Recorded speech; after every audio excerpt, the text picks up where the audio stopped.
Freedom was a dirt bike on the moon. Vivian Carter bounced down into a small, deep crater and bumped up the other side. As she crested the rim, her front wheel lifted off the regolith, and she gunned her engine and pulled the bike higher into an impromptu wheelie before guiding it back to level motion, or what passed for level on the uneven lunar surface. Dust flew.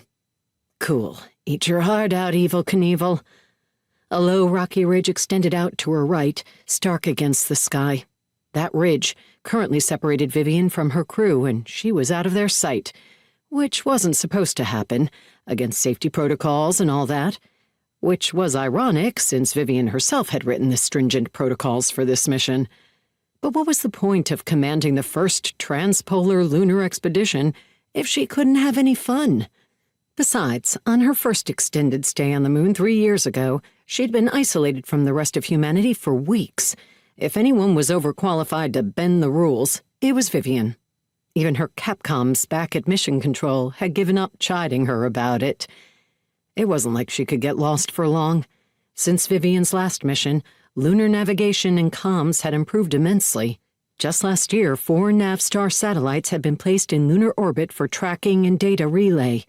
Those orbits were well separated and of varying inclinations, so the satellites regularly swept the higher latitudes as well as the equator. Between the Navstars, Eagle Station in its equatorial orbit, and any other Apollo command and service modules that might also be up there, these assets greatly improved communications between the various U.S. contingents in space and on the surface, as well as enabling course location finding.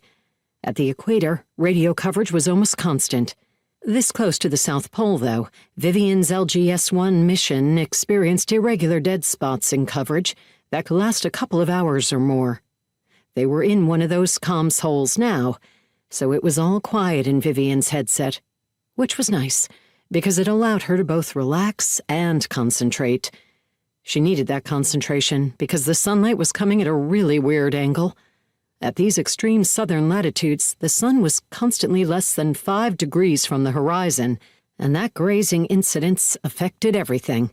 Even relatively meager hills nearby could block the sun's rays altogether, casting knife-edged shadow pools of deep darkness. The long, jagged shadows emphasized the sizes of boulders and the heights of crater rims. To avoid pocks and furrows that might throw her, Vivian had to weave erratically across the surface. Plus, it was almost impossible to drive directly toward the sun when it was that low, because of the difficulty in gauging the true height or depth of any obstacles ahead. Due to an effect the scientists called zero-phase lighting, the same tended to happen when they traveled directly away from grazing incidence sunlight. Its scattered reflections off the soil and boulders were almost as bright, while their own shadows would also obscure the path immediately in front of them. So, right now, Vivian's team was taking a somewhat circuitous route, keeping the sun behind them and to the left, effectively following the terminator around the pole.